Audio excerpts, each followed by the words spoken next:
My sister texted, "No space for you or your kids at this year's beach resort." I replied, "Understood, same lie every summer." An hour later, Mom posted a whole family photo from the oceanfront villa. Even my brother's kid had a suite. But when they found out where I took my kids instead, my phone exploded. The phone buzzed on the kitchen counter next to a bowl of blueberries, and my sister's name lit up the screen.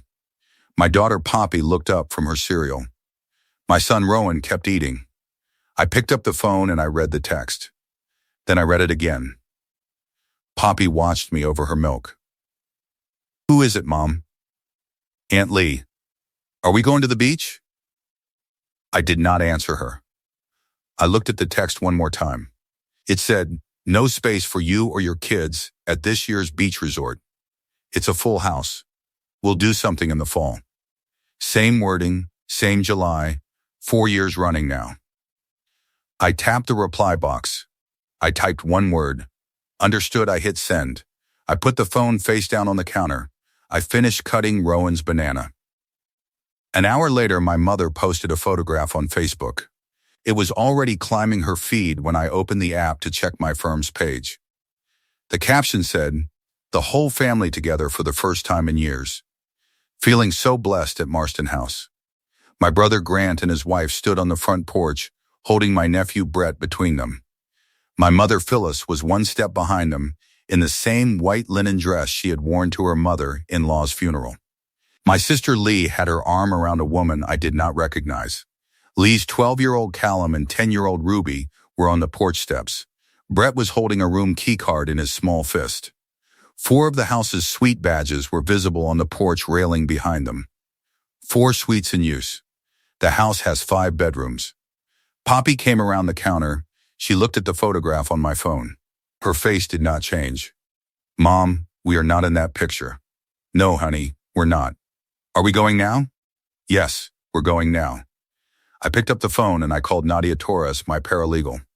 She answered on the second ring. "Sabine, Sunday morning." "What, Nadia?" "I need the Marston Family Trust binder. All 4 Airbnb-adjacent search alerts I set 2 years ago. The 2021 letter Grandpa left with the trust. And I need you to draft 5 documents by Wednesday. I'll email the outline in 10 minutes. Coffee first or after?" "After. I'm driving to Emerald Isle in an hour with the kids." Copy. I hung up. Poppy was already carrying her bowl to the sink. I looked at the photograph on my mother's Facebook one more time. Then I picked up the small leather cord that lived in my nightstand drawer, with the brass key attached to the end of it, and I put it around my neck under the collar of my shirt where it had lived for the first 6 months after my grandfather died before I moved it to the drawer. I have not worn it in 5 years. I wore it now. If a story about a house, a lie, and a key finds its way, that is what Family Secret Tales is for. My name matters here. I am Sabine Marston. In 2015, my grandfather, Cassius Marston, put the beach house at 1210 Sea Vista Drive on the north end of Emerald Isle, North Carolina, which he had built with his own 2 hands in 1978, into the Marston Family Trust. He drafted the trust with a plain English attorney out of New Bern. He named himself trustee during his lifetime. In May of 2021, when he died at 84 of a stroke in the owner's suite on the top floor of that house, sole trustee authority passed to me. I was 31, a real estate and trust attorney at a Raleigh firm, and the only lawyer in the family. My grandfather had chosen me in 2015 and had never told anyone else who the successor trustee would be. At the funeral, my mother Phyllis asked me at the reception whether I had heard anything about who was managing the house going forward. I said, without lying to her, that the trust was in good hands. She had assumed I meant her. That was the first mistake I made in this story. I let her keep assuming. Every summer since 2021, my mother, my brother Grant, my sister Lee, and their families have driven down to Emerald Isle for 2 weeks in July. Every summer since 2022, Lee has sent me a text between the 7th and the 12th of the month telling me the house was full. Every summer I have said understood. Every summer, quietly, I have paid the property tax bill of $27,400 in January, the flood insurance bill of $8,200 in February, and roughly $15,000 a year in maintenance from a checking account Grandpa had opened in 1994 and that I had inherited along with the trust. Over 5 years, I had put $137,000 of my own income into that house. Nobody in my family knew. That was the deal I had made with myself. If they knew, they would take it as owed. If they did not know, it was a gift I could keep giving. The problem with a gift you keep giving is that the people who receive it start to believe they earned it. Poppy went to pack her suitcase. Rowan came over to the counter with his little green backpack already zipped and his rain boots in one hand and his stuffed shark in the other. I put a bag of clementines into his backpack. I put a folder into mine. The folder had 4 copies of the trust document, 5 copies of the deed, and a printed transcript of my sister's text messages for the last 4 years, time-stamped, with metadata attached by Nadia's brother, who did digital forensics at Raleigh PD. I also put in the folder a photograph I have kept in my desk since the funeral. It was taken by Uncle Halsey Marston, my grandfather's younger brother and my great-uncle, on the porch at Sea Vista Drive on the 4th of July. 2003, in it I was 15 years old. My hair was tied back. My hands were holding an oyster shucker, and my grandfather was leaning over my shoulder guiding my thumb along the shell. He had a wide grin on his face that only my grandmother, my grandfather's younger brother, and I ever saw. I took the folder to the car. I strapped Rowan into his booster. Poppy climbed in with a book. I texted my husband Vaughn, who is a marine biologist and had been at the Duke Marine Lab in Beaufort for the weekend. 3 words. Driving down. Owner's suite. He wrote back immediately. On my way tomorrow morning. He did not ask what happened. He had known since the second summer. I texted Uncle Halsey next. 4 words. Meet me at Sea Vista.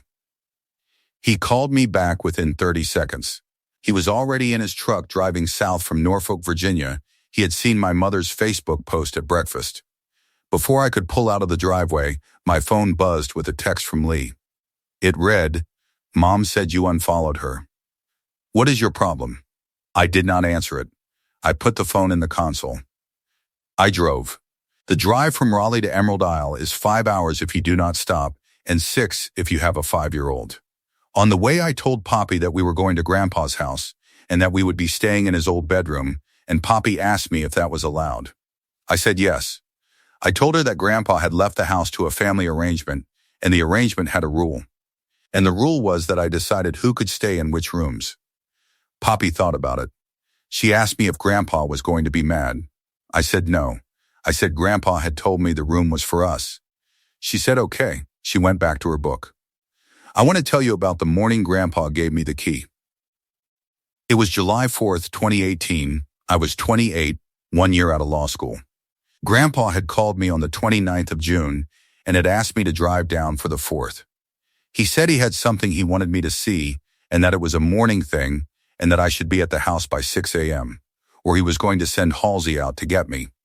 I drove down the 3rd of July, slept in one of the guest rooms, and got up at 5:50. He was in the kitchen making coffee. He gave me a mug. He walked me around the side of the house. He knelt down at the crawlspace access panel on the seaward side of the porch, and he took a small brass key on a leather cord out from under his shirt, and he unlocked the crawlspace padlock. Inside the crawlspace, bolted to the underside of the porch, was a fireproof lockbox the size of a suitcase. He unlocked the lockbox with the same key. Inside was the original deed, the trust document, a handwritten letter to me dated the day he had called, and a small manila envelope with an extra copy of the key. He said, "Sabine, the house is in this box. The key stays with you when I'm gone. Nobody else knows about this box. Not Barrett, not Grant, not Lee, not your mother.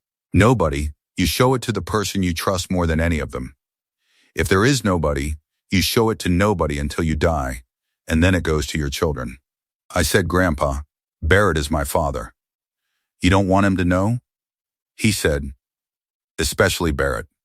He closed the lockbox. He locked the padlock. He handed me the key. He told me to keep it under my shirt on the way home. 3 years later, he died in the owner's suite on the top floor of that house. In the bed he had built himself out of cypress from a stand of trees a friend had cut down on Bear Island in 1979. I flew down to Wilmington at 3 in the morning, drove to Emerald Isle at dawn, and sat with him for 4 hours before I told anyone else in the family he was gone. I took the key out of my nightstand drawer, and I wore it every day for 6 months. Then I put it back in the drawer. I had not touched it since. I touched it now on the drive down. Rowan was asleep. Poppy was still reading. The key was warm against my collarbone the way it had been that first morning. I understood, for the first time in 5 years, why Grandpa had told me to wear it. It was not about the key. It was about what happens to a family when nobody can see what you carry. We pulled into the driveway of the beach house at 4:15 p.m. My mother's Subaru was in the first space. Grant's white Ford was in the second. Lee's black Yukon was in the third, with a car seat in the back for Ruby, though Ruby was 10 and did not need one. Which meant Lee had brought it for someone else. Uncle Halsey's silver GMC pickup was parked on the street. He had beaten me by half an hour. Vaughn was still in Beaufort. He would drive down Monday morning. Grant saw me first. He was on the porch with a beer in his hand. He looked at me, then at the kids in the back, then at my hand at my collar where the leather cord was showing. His mouth opened. He closed it. He walked inside without saying anything. I heard him say my name to Lee through the screen door. Lee came out. She was wearing a cream sundress and gold hoop earrings. Her hair was pulled back in a way that made her look younger. She stopped at the top of the porch steps. My mother came out behind her. My sister-in-law Meredith stood in the doorway holding Brett, who was staring at Poppy through the screen. Uncle Halsey was standing at the far end of the porch by the railing, and he did not move. He watched. Lee said, "Sabine, what are you doing here?" I said, "Bringing the kids to the beach." She said, "I texted you this morning." I said, "I read it." She stepped down one step. She put her hand on the railing. Her voice was clear in the way it always got when she wanted a room to hear. She said, "Nobody wants your fish counter husband here pretending he has an opinion. Sabine, nobody wants your bookworm daughter sitting in the corner reading like she's better than the other kids. And nobody wants a lawyer at a beach house turning every dinner into a review. We wanted a week that felt like a family.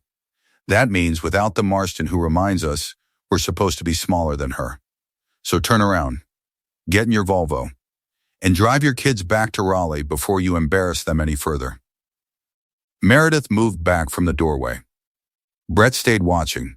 His nose was against the screen. His small hand was pressed flat next to his face.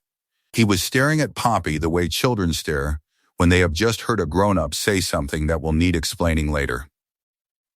My mother's mouth opened slightly. She did not put a hand to her collarbone this time. She looked at me for 1 second, then at the porch boards, and she nodded. It was a small nod, not big enough to be caught by anyone who was not looking for it. I saw it. Uncle Halsey saw it. My mother had agreed with what Lee had just said. Grant took 1 step forward from behind Lee. He tipped his empty beer bottle at me, and he said, in a voice smaller than his sister's but with no less rehearsal, "You always did think you were the one, didn't you, Sabine, Grandpa's little girl? Well, Grandpa's dead. It's our house now. Read the room." The woman I did not recognize, who had been standing next to Lee in the Facebook photo that morning, stepped backward off the porch entirely and walked around the side of the house toward the beach access path without saying a word. She did not come back. Poppy was still holding my hand. Her fingers tightened. She did not look at Lee. She looked at Brett through the screen. Brett looked back. He did not smile. He did not wave. He watched. I walked up the porch steps past Lee. Poppy walked up with me. Rowan was on my hip. I took the brass key on the leather cord out from under my shirt. I put it in the front door lock. The lock turned. I opened the door. I walked into the foyer of my grandfather's house. I turned around and I looked at my sister. I said, "Lee, move." She moved. I walked upstairs. Poppy carried Rowan's shark. I unlocked the door of the owner's suite for the first time in 5 years. The room smelled like cypress and salt and the linseed oil Grandpa had used on the floors every October.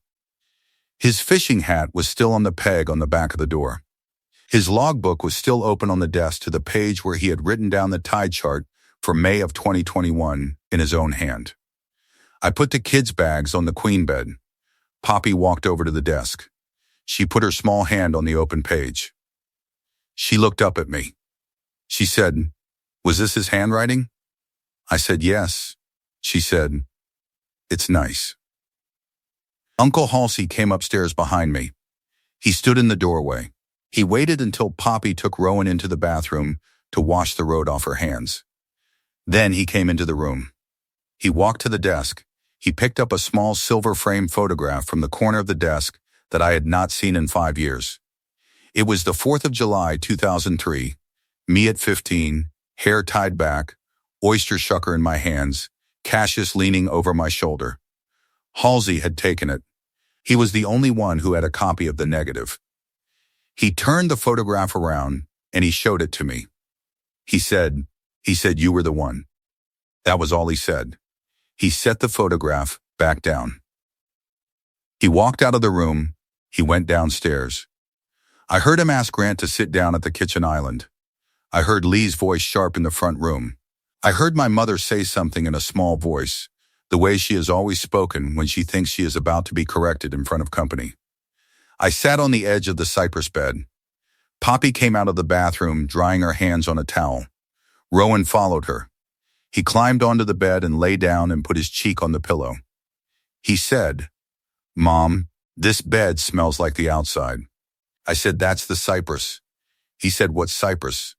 I said, "It's a tree." He said, "Grandpa made this?" I said, "Yes, buddy, Grandpa made this." He went to sleep in his shoes. I took his shoes off. I stayed with him for 20 minutes. Then I went downstairs. Uncle Halsey was at the kitchen island with a legal-sized manila folder open in front of him, my folder. He had asked Poppy for it when she came down for a glass of water. He had my sister Lee sitting on a stool across from him, both her hands flat on the marble. My mother was sitting at the dining table with her back to us. Grant was at the counter behind Lee with the empty beer bottle still in his hand. Halsey said to Lee, in a voice I had not heard him use since my grandmother's funeral, "Lee, what are these bank transfers?" He turned the top document toward her. It was a summary Nadia had put together 6 months ago, when the alerts we set on the Trust's beach house-related bank activity had started coming back with numbers that did not match the 2 weeks a year the family said they were using it. The summary showed short-term rental deposits to a personal account in Lee's name for June, July, and August of 2023, 2024, and 2025. $52,000 in 2023, $61,000 in 2024, $67,000 in 2025, $180,000 over 3 summers. None of it declared as trust income. None of it declared as personal income on the returns her husband Preston had filed on their joint 1040 for those 3 years, because I had asked Nadia to run a discrete review of Preston's public filings as a licensed wealth manager, and the numbers were not there. Lee's hand went to the edge of the marble counter. Her other hand went to her chest. She sat down on the stool without pulling it out from the counter first, and she caught the edge of the counter to keep from missing the seat, and her mouth opened and closed twice with no sound coming out. Her eyes stayed on the summary page. She read it twice. She read the row for 2025 a third time. Her fingers on the marble were pressing so hard the tips had gone yellow. Her right ear had gone pink the way it had gone pink when we were children, and she was about to tell my mother a story she had not thought all the way through. Her breathing shortened. She reached for a glass of water at the edge of the counter and did not lift it. She put her hand flat next to it instead. Then she started talking. She said, "This isn't what it looks like, Halsey. Those are refundable deposits. Airbnb requires the money go through the personal account first." I was going to put it back. Halsey said, "Where?" she said, "Into the trust. I was going to reconcile it in October. There was a plan." Halsey turned a second page toward her. It was a copy of the Airbnb host statement showing 3 years of paid-out balances that had never been reconciled anywhere. He said we're in October. Lee, she said, Sabine, tell him. You know how this works. There's a grace period.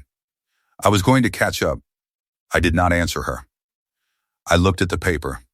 She said, okay, fine, half. I'll pay half. $90,000 into the trust by Friday. Grant covers the other half. We can make this go away before anyone else has to know. Halsey said, before anyone else has to know. She said, Halsey, please. Preston does not know. If this gets to Preston, I lose everything. Callum starts 8th grade at Carolina Country Day in 6 weeks.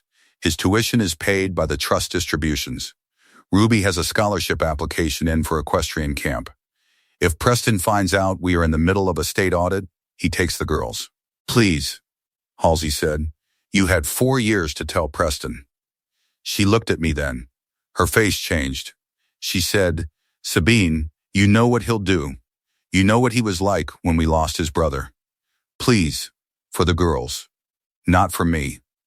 For Callum and Ruby. Grant put the empty beer bottle down on the counter behind her. He did not look at anyone. I looked at Lee. I said one thing. I said the photo went up at 9:41. You sent the text at 8:53. You planned the picture around Poppy and Rowan not being in it. You picked their absence, Lee. Now you can live inside it. Lee's mouth opened and stayed open. She did not close it for a long time. She looked back down at the papers. Her hand slid off the marble and hung at her side. Her right ear went from pink to red. Her breathing went shallow again, then long and slow, then shallow. She did not speak. Halsey said, Grant. Grant said nothing. Halsey said, how much did she pay you? Grant said, in a voice much smaller than his usual voice, 30%. Halsey said, for what? Grant said, for agreeing to keep Sabine off the property. Halsey looked at Grant. Halsey looked at Lee. Halsey looked at my mother, whose back was still turned. Halsey said, quietly, Phyllis. My mother did not turn around. She said, I did not know about the money. Halsey said, you knew Sabine paid the taxes. My mother said, I thought the trust paid the taxes. Halsey said, the trust does not pay the taxes. Sabine pays the taxes. My mother said, how much? Halsey said, $137,000 over 5 years. My mother put both hands on the dining table in front of her, palms down, and she did not lift them again for a very long time. Her shoulders came forward. Her back rounded the way she used to round it at Christmas when she was hiding the fact that a gift had not arrived on time. Halsey did not speak. He waited. I did not speak either. Lee was still holding the edge of the counter. Grant was still not looking at anyone. The kitchen was very quiet except for the ice maker and the refrigerator that dropped a small cluster of cubes into the tray. My mother's voice when she finally spoke was thin. She said, Sabine, why didn't you tell me? I said, you didn't ask. She said, you should have told me anyway. I said, you told the neighbors we vacationed here every summer. You told Aunt Vicky last Christmas that we all came down for 4th of July. You told the woman at the church luncheon that our family had grown so close since Dad's stroke. You had 4 years to notice we were not in any of the pictures. I stopped waiting for you to notice in July of 2023. She did not answer that. She did not look at me. She looked at the table. Halsey nodded once at her. He said, Phyllis, look at your daughter. My mother did not look at me. Halsey said it a second time, softer. She still did not look up. He let it go. He closed the folder on the counter. He said to Lee, without heat, you will call your husband tonight. You will tell him everything. If you do not tell him, I will. Cassius was Preston's best man. Preston deserves to hear it from you. Lee nodded once. She did not speak. If you are still with me, this is what Family Secret Tales was built for.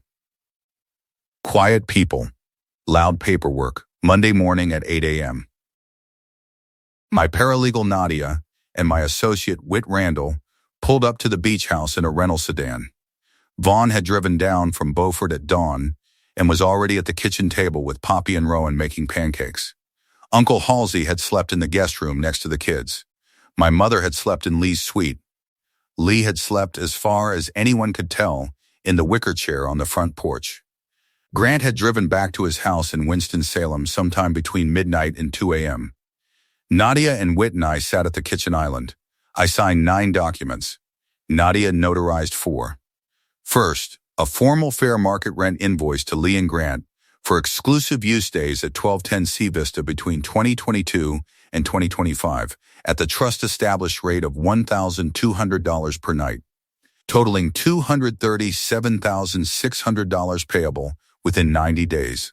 Second, a pro rata reimbursement demand for the $137,000 in property taxes, flood insurance, and structural maintenance I had personally paid since May of 2021, divided equally among the 4 adult beneficiaries at approximately $34,250 each, payable within 120 days. Third, a formal trustee determination invoking Article 6 of the trust document, which allowed the trustee to suspend beneficiary use rights for any beneficiary whose conduct toward another beneficiary was, in the trustee's sole discretion, materially inconsistent with the settler's intent, effective for the balance of the current calendar year against Lee and Grant. Fourth, a tax fraud referral to the North Carolina Department of Revenue, with attached bank records and Airbnb host account screenshots Nadia had legally obtained under subpoena the previous week, and copies of Preston Whitcomb's joint 1040 filings for the 3 years in question. Fifth, a letter to Grant's mortgage lender in Winston-Salem, notifying them that Grant's $340,000 HELOC, secured by anticipated future trust distributions per his October 2023 disclosure form, was no longer collateralized because his distributions were suspended under Article 6. Whit filed the trustee determination electronically at 9:02 a.m. Nadia sent the tax referral by certified mail at 9:15. The letter to the bank in Winston-Salem went by overnight FedEx at 9:45, guaranteed delivery Tuesday before 10:30 a.m. At 10:30 on Monday morning, I walked out onto the back deck of my grandfather's house with a cup of coffee. Poppy was down on the beach with Vaughn. Rowan was on Vaughn's shoulders. Uncle Halsey was sitting on the wooden porch swing my grandfather had built out of scrap cypress in the summer of 1985. He patted the seat next to him. I sat down. He did not say anything for a long time. Then he said, "Cassius told me in 2015 that he had chosen you. He said, that girl is quiet in the right way. She will not do anything for a long time. But when she does, she will do all of it at once." I didn't understand what he meant until this weekend. I said, "I don't feel like I did anything at once." He said, "You did. It just did not feel like anything to you because you had been ready for it for 5 years." By Tuesday morning, Grant's lender in Winston-Salem had called the HELOC. A bank rep drove out to Grant's house at 10:45 a.m. and rang the doorbell. My mother's Subaru was already in his driveway, having arrived at 6 a.m. after she drove home from the beach at dawn. The bank rep asked to speak with Grant. Grant went outside in his robe. He had not brushed his hair. He was carrying a coffee mug that shook against the porch railing when he set it down to sign the clipboard. He stood in the driveway for 9 minutes. The rep talked. Grant listened. He signed. The rep gave him a copy of a document in a plastic sleeve. She got back in her sedan. Grant watched her back out with the coffee mug still on the railing and the document sleeve at his side. He walked to the mailbox. He opened it. There was nothing inside. He closed it. He walked back to the porch and he sat on the front steps and he did not go inside. My mother watched him through the front window with her hand at her collarbone the same way she had put it on the porch the day before. She did not go outside. She did not open the front door. She did not call me. She stood at the window for 40 minutes. She was still in the white linen dress. She had not changed since Sunday morning. By Wednesday afternoon, the North Carolina Department of Revenue had opened a preliminary review of the undeclared rental income. Preston received an initial notice at his office at Whitcomb Finucci Wealth Advisors in Charlotte at 2:11 p.m. Preston came home 3 hours earlier than usual and sat with Lee in their sunroom for an unknown length of time. That night, Lee drove to my mother's house in Cary at 11:40 p.m. and stayed until 2 a.m. What they said to each other, neither of them has ever told me. By Thursday morning, Uncle Halsey had circulated the trust document and my 4 years of exclusion text to 12 people in Norfolk and Cary, his pastor at First Presbyterian in Norfolk. 2 of my grandfather's old fishing buddies from the Sound, the current president of the North Carolina Wildlife Federation, whom Grandpa had known for 20 years, and 5 members of my mother's Bible study at Cary Baptist, which my mother had joined in 1997 and whose members had watched my grandfather's funeral procession pull out of the church parking lot in May of 2021. My mother's phone did not ring after Thursday afternoon. Her Bible study small group Zoom on Friday evening happened without her. She was not invited. Nobody told her it was happening. On Saturday morning, Lee drove to Cardinal Cove Country Club in Cary at 9 a.m. for the parents' summer social where the board reviewed the fall calendar. She had signed up as co-chair of the Family Fund Committee 3 years earlier. She had used the position to sign the Whitcombs up for priority on the club's Cape Hatteras weekend in October, which cost $12,000 a family and which she had funded for the last 3 years through the same personal account the Airbnb deposits had cleared through. When she walked into the ballroom, the club treasurer Del Woodruff, who was also in a small world Caryway, the sister-in-law of one of Preston's colleagues at Whitcomb Finucci, walked over with 2 other women and asked to speak with her in the hallway. What was said I know from a friend who knows Del.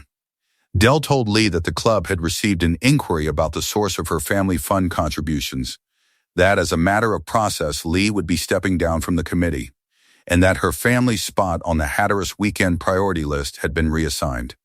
Lee did not go back into the ballroom. She left through the side door. She drove home. When she pulled into her driveway, Callum was on the front lawn. He said, "Mom, what happened to the Hatteras trip?" Lee did not answer him. She walked past him into the house. She did not close the door behind her. Callum stood on the lawn for another 20 minutes before he went inside. That was the social layer. The financial layer was the HELOC and the door notice and the rent invoice and the reimbursement demand. Those were the papers. Papers are the easy part. The papers do the work whether anyone is watching or not. The emotional layer came the following Monday, 8 days after the porch, at 6:12 in the morning. I was in the kitchen making coffee. Vaughn had taken the kids to the pier. Uncle Halsey had driven back to Norfolk on Friday. I was alone in the house. I heard the porch swing creak on the wraparound side. I walked to the side door and I looked through the screen. My mother was sitting on the wooden porch swing my grandfather had built. She had driven from Cary in the dark. She was still in the white linen dress she had worn to Brett's sweet check-in on Friday afternoon, which had happened before the porch, before the key, before any of this. She had not changed her clothes in 8 days. Her phone was in her lap. She was not looking at it. Her feet were on the porch boards, but they were not moving. She was staring at the weather vane Grandpa had installed on the seaward corner in 1979. She was not crying. She was not doing anything. She was just there, sitting, with the phone dark in her lap. I stood at the side door for a long time. I did not go out. I did not knock on the screen. She did not know I was watching. She sat there for another 2 hours. Then she got up, and she walked to her Subaru, and she drove home to Cary. She has not been back to the house since. I almost drove out to her. I almost put my coffee down and walked out onto the porch and sat next to her on the swing. Then I remembered the white linen dress in my mother's Facebook photograph, taken from an angle that had cropped Poppy and Rowan out of the family before Lee had even sent the text. I picked up my coffee, and I walked upstairs to the owner's suite, and I looked at my grandfather's fishing hat on the peg on the door. My mother had known Lee was going to send that text. She had known it for at least a week. That is why she had worn the dress. She had wanted the picture to look complete. 3 weeks and 1 day after the beach, on a Friday afternoon at 4 p.m., Lee walked into my office in Raleigh. Nadia did not tell me. Nadia sent Lee in. Lee was not carrying an envelope this time. She was not carrying cash. She sat down in the chair across from my desk without being asked. Her cream sundress was gone. She was wearing a black sweater and jeans. Her eye makeup was clean. Her hands were folded on my desk in front of her. She looked at me for a long time before she spoke. She said, "Sabine, I need you to withdraw the door referral by Monday. If you don't, I am going to tell Mom that you were the one who sent the state to us. I am going to tell her you did it 2 years ago when Grant asked for the buyout and you said no. I am going to tell her that you have been building this file since 2024 and that you waited for a moment that would humiliate her the most. She will believe me. You know she will believe me. You will lose her for good." I looked at Lee. I did not answer her right away. She said, "You have until Monday." I opened the middle drawer of my desk. I took out a printed email chain, 2 pages, and I turned it around and I slid it across the desk to her. She looked down at it. She read the first 3 lines. Her face changed for the second time in 22 days. The email chain was between my mother Phyllis Marston and Uncle Halsey Marston, dated the previous Wednesday morning. In it, my mother had written to Halsey at 8:13 a.m., "Halsey, I need to know everything. Send me every document. Send me the Airbnb records. Send me Lee's texts. Send me Sabine's tax receipts. I have not been able to sleep. I want the truth. All of it." Today, Halsey had replied at 8:41 a.m. with 17 attachments. My mother had replied at 3:11 p.m. after she had read them. Her reply was 1 line. It said, "Halsey, I am so sorry. What do I do?" Lee read the email twice. Her fingers went to the edge of the desk. Her mouth did not open this time. Her breathing stayed even. She looked up at me. She was not going to cry. She was past crying. She said, "How long has she known?" I said, "Since Wednesday morning at 3:11 p.m. She said, 9 days. I said 9 days. She stood up. She left the email on the desk. She walked to the door. She turned at the door and she said, one last time, in a voice that was already smaller than the voice she had used on the porch, "You did this on purpose. You waited for the picture. You could have said something 4 years ago." I looked at her. I said, "I did. I sent a Christmas card in 2022 with a photo of Poppy in it. You cropped it out of the family collage before you mailed it to Aunt Vicky. Mom told me last night, 9 days late, but she told me." Lee left. She did not close the door behind her. Nadia closed it a minute later. I almost called her the following Sunday, 3 days later. I opened her name in my contacts. I looked at the last text she had sent me, which was 5 months old, and read, "Please pick up." I closed the app. I opened Article 6 of the trust document instead, and I read the sentence my grandfather had written by hand in the margin next to the conduct clause. He had written, "Any beneficiary who profits from another beneficiary's exclusion has excluded themselves." I closed the document. I went to bed. 6 weeks after the beach, I received a small envelope in the mail at my Raleigh office with no return address.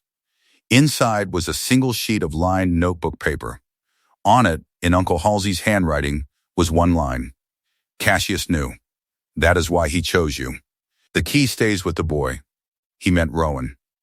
Halsey and I had agreed on the way back from Emerald Isle that when Rowan turned 28, the same age I had been on that 4th of July morning under the porch, the key would go to him.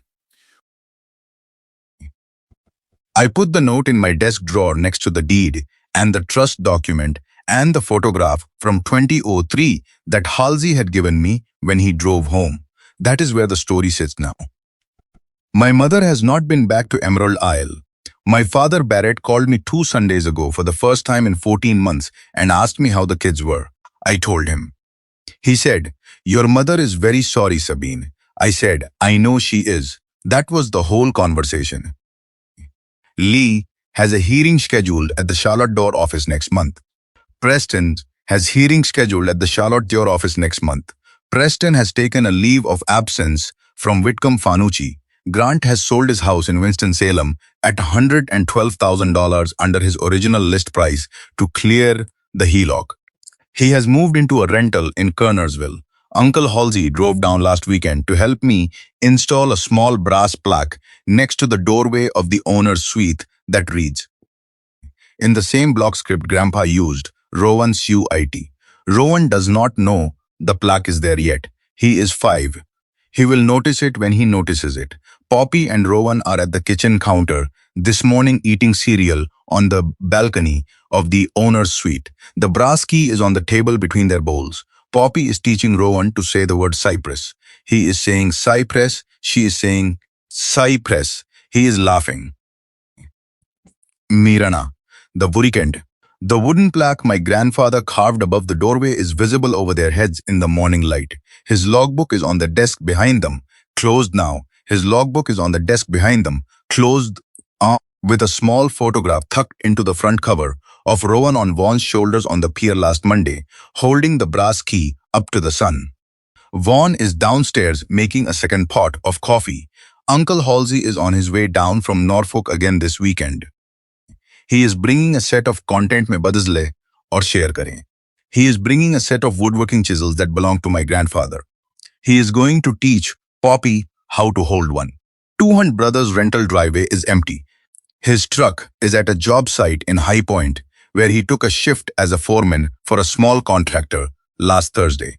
My mother's Subaru is not at his rental. It has not been at his rental in 3 weeks. In Charlotte, a manila envelope sits on a state auditor's desk with my sister's name on it. That is the whole ending. If he Family Secret Tales tells the ones that come out of a locked room 5 years after somebody dies. Subscribe. Comment if you kept a key too long. There is another one coming Sunday.